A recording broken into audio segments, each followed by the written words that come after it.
On today's episode of What's Going On with Shipping, the G7 is cracking down on Russian oil shipments. I'm your host, Sal Mercogliano. Welcome to today's episode. So, we have been following the oil sector extensively on this channel. It has become even more volatile with the Russian invasion of Ukraine in February of 2022. The G7, the group of 7 nations, have imposed a price cap on the shipment of Russian crude oil. You can't ship Russian crude oil over $60 a barrel. However, there's been no enforcement or no repercussions if you did. Well, now the G7 and the United States has dropped the hammer. The U.S. Treasury Department has issued 2 sanctions against 2 tankers. And we're going to look at those tankers and the background on this and see what exactly they can do to prevent this from happening in the future. If you're new to the channel, hey, take a moment, subscribe to the channel and hit the bell to be alerted about new videos as they come out. So this is the story over at Lloyd's List by Michelle Weiss-Bachmann. The U.S., Australia, and members of the group of 7 countries have announced a long anticipated crackdown on invasive and deceptive shipping practices to breach price caps imposed on Russian oil trade. In their first maritime advisory on sanctions in more than 3 years, so the first time they're issuing an advisory is in 3 years. It goes on down here. The advisory for the maritime oil industry and related sectors was accompanied by a statement from the G7 and Australia announcing unspecified U.S. action to sanction entities linked to 2 tankers that shipped non-price cap compliant crude. So the ships in question are a Marshall Island flagged Aframax tanker. This is about a 750,000 barrel tanker, the Yassa Golden Bosphorus, and then a Liberia flagged Suezmax tanker. This is approximately about a 1 million barrel tanker, the SCF Primoria. Both of these were cited. Now, I can't help but notice that they're registered in the Marshall Islands in Liberia. These are 2 flags that are registered and incorporated in the United States. You do not have to go to Monrovia to register your vessel in Liberia. You don't have to fly to the Marshall Islands to register your vessel. You just got to go just outside Dulles Airport in Virginia to go do it. The first vessel, the Bosphorus, is insured by the London-based Britannia P&I Club, while the insurers of the SCF Primoria is not exactly clear. This ship is owned by the Russian Sovcomflot, which is the state-owned company that operates ships under it. But what we're seeing here is that these vessels have loaded oil above the $60 per barrel cap. So what do we mean when we say the dark fleet? This is a Lloyd's white paper that addresses the subject in its entirety. I'll have the link in the show notes down below.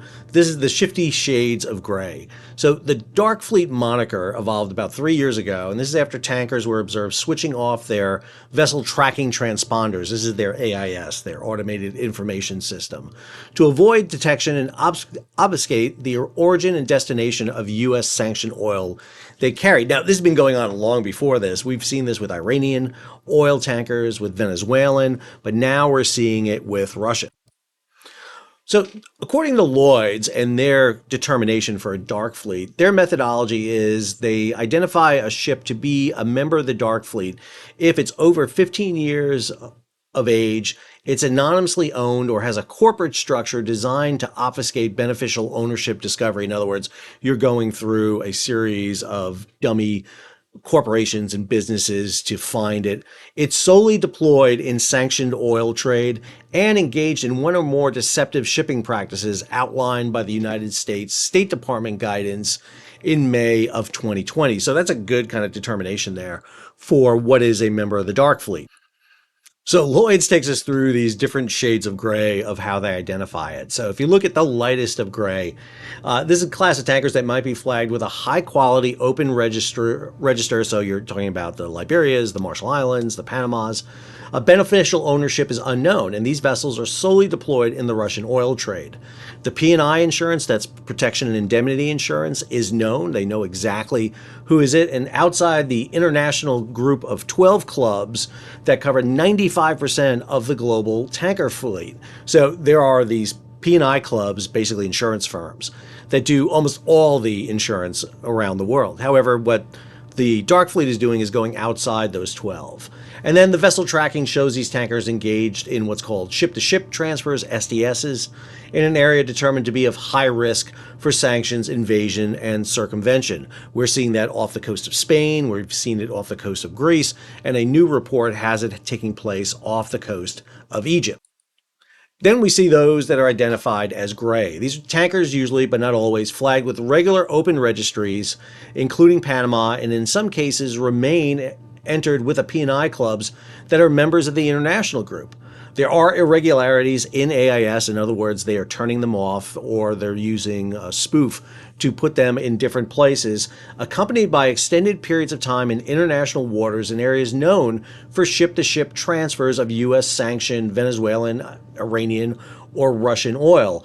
All these are areas off the coast of West Africa, Southeast Malaysia, off of Spain, and near Gibraltar. And that's where you're identifying vessels that fall into that gray category.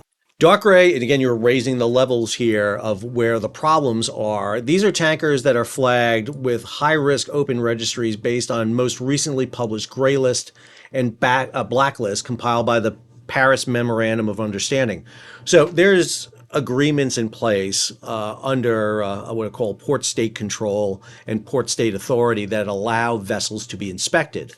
And there's a series of memorandum of understandings around the world of nations that do this. So Europe is covered under the Paris MOU, for example. In the United States, it's the U.S. Coast Guard that does it. In the Far East, it's the Tokyo MOU. And they will put out yearly lists that identify suspect registries, ships that are flagged in a country that may have issues, and they'll raise literally black flag warnings about them.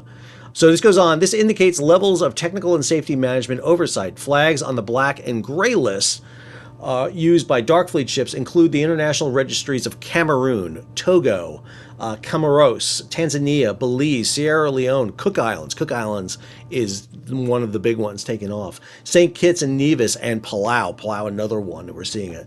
They are often frequently unexplained gaps in AIS signals, a history of flag hopping. They're switching registries all the time, and no note insurance. Tankers may be operating in Russian and or Venezuelan and or Iranian trade. We're seeing these ships, they raise flags when you're all of a sudden flying a new flag or registry and you have a new ownership. The fourth category they have is dappled gray, various shades of risk identified among a single fleet managed by one ISM or technical manager. This is a ship independent ship manager. Tankers may have differing degrees of vessel behavior that fulfill Dark Fleet methodology as outlined by Lloyd's List, while others trade normally. So again, you have within a fleet some vessels operating in the gray, others are not, hence the term dappled gray. And then you have the out-and-out black flags of this group, the highest of the high-risk vessels that tick most, if not all, the boxes for deceptive shipping practices. These include falsely claiming to be flagged with registrations, as well as other fraudulent representation of class and or insurance, alongside usual flag hopping and voyage irregularities such as AIS manipulation and spoofing. Understand, AIS is put into effect to help ships identify other ships when they're at sea. There used to be a big problem when you were on a ship. You would have to call to another ship and you didn't know what that ship was. Now with AIS, you can instantly identify it and call the ship by name on your VHF, very high frequency bridge-to-bridge radios. We use it for a whole variety of other things, for scheduling, for monitoring, all this. But AIS, you can just unplug it and it's off. And there's no requirement really to have it on. The International Maritime Organization does not require you to have AIS on at all times. It's not like an airliner where you have to have your IFF on all the time. And so this creates massive problems. It goes on here, ownership and other technical management structures are either unknown or overly complex.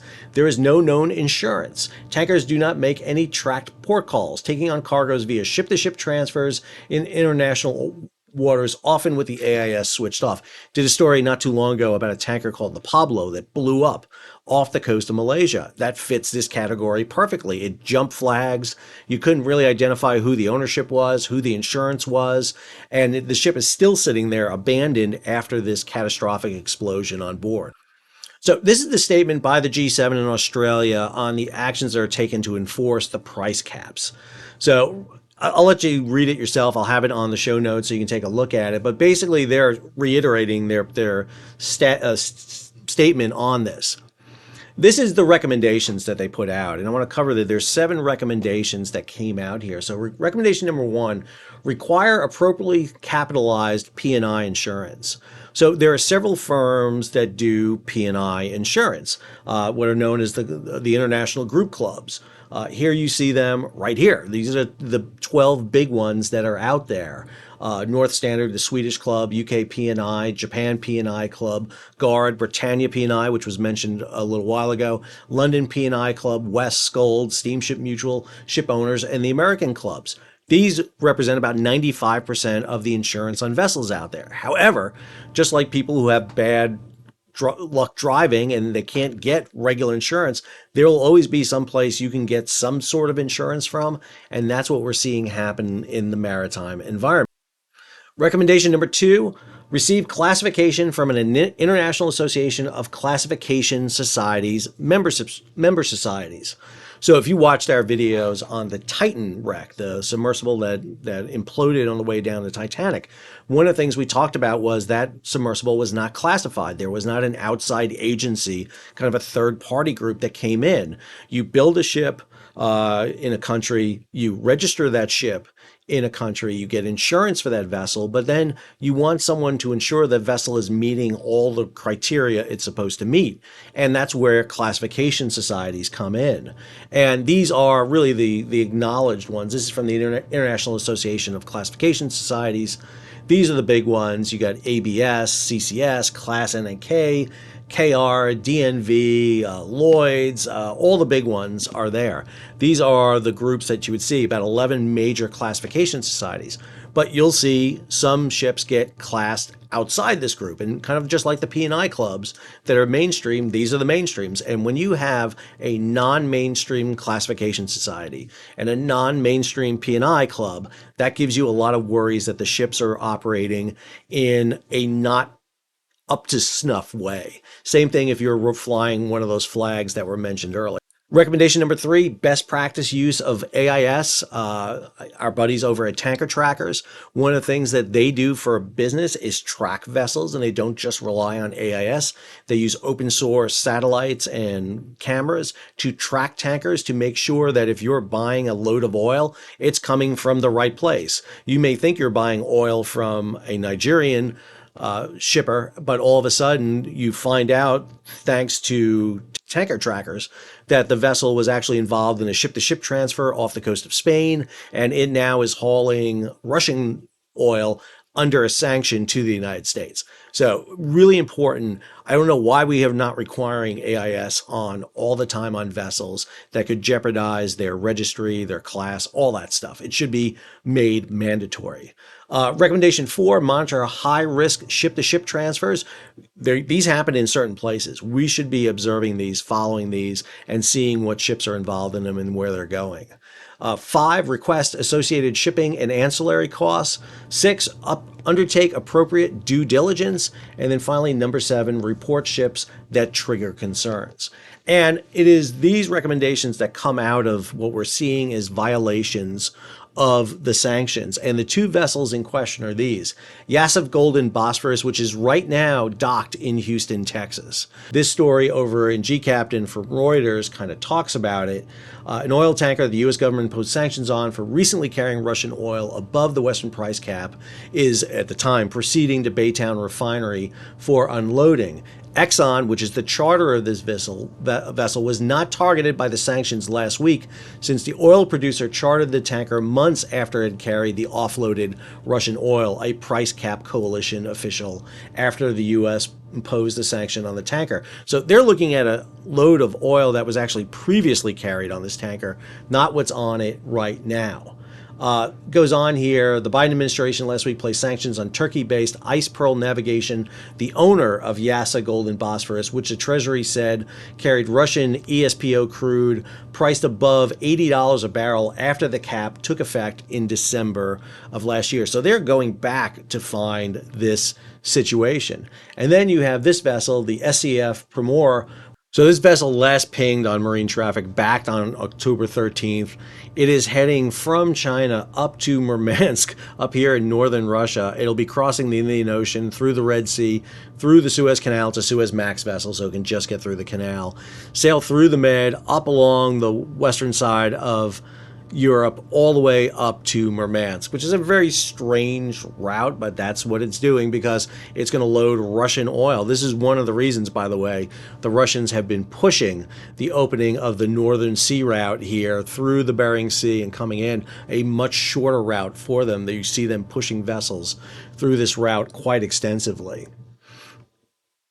What is perhaps the strangest thing about this story and the two tankers, and it's noted in the Lloyd's story, is that the two tankers facing sanctions have none of the characteristics mentioned in the advisory. We've already identified that the P&I Club is a good P&I club. They're flagged in the Marshall Islands and Liberia, not one of the suspected areas. The Yasa Golden Bosphorus is commercially operated by Yasser Tanker Click, which has a fleet of 5 tankers, and it's owned by one of the Turkey's richest families. The Primor, whose registry is in Liberia, is under Lumber Marine SA, which is managed by a Dubai-based Sun Management. This is the subsidiary ship manager for Sovcomflot. So really not two vessels you would expect to be in the illicit trade, but you have to go back again that they're finding these crackdowns from previous loads they carried. And they're not really doing the examination of ships out there right now. There is no G7 Navy out there stopping ships on the high seas. They are trying to use the mechanism of the P&I clubs to not insure the vessels. Understand, this is the muscle they're trying to exert. By telling the P&I clubs don't insure these loads, that will prevent the flow of oil above the price cap. And it doesn't seem to be working. What we're seeing is where Greece, for example, was hauling about 50% of Russian oil. Once it went over the price cap, that has gone down. They're hauling about 25%, I think, of the Russian oil right now. But they're migrating to these shadow companies, these dark fleet companies that are operating out of other places. And going after two kind of mainstream tankers is fine, but you need to go after those dark fleet vessels, those ones with the shaky registries and unclear ownership and unclear insurance. Unfortunately, there's really no mechanism to board these vessels and do it unless they come within your territorial waters, and you can do kind of port state control to get on board the vessels and inspect them. This is one of the problems with these sanction rules. They're not, there's something new that's being done, but they're extremely hard to enforce. And that's what we're seeing with this quote unquote crackdown on two tankers. Not exactly clear what the repercussions are going to be to the companies that own them and operate these tankers. That's what we have to wait and see, and whether or not there'll be more coming down the pike. I hope you enjoyed today's episode. If you did, take a moment, subscribe to the channel, hit the bell so be alerted about new videos as they come out. Leave a comment, share it across social media, give it a thumbs up, and if you can, support the page. How do you do that? You can hit the super thanks button down below or head on over to Patreon and become a supporter of this page, either monthly or yearly. Please, I appreciate my patrons. They allow me to do this work and post these videos and keep you informed of what's going on with shipping. Until our next video, this is Sal, signing off.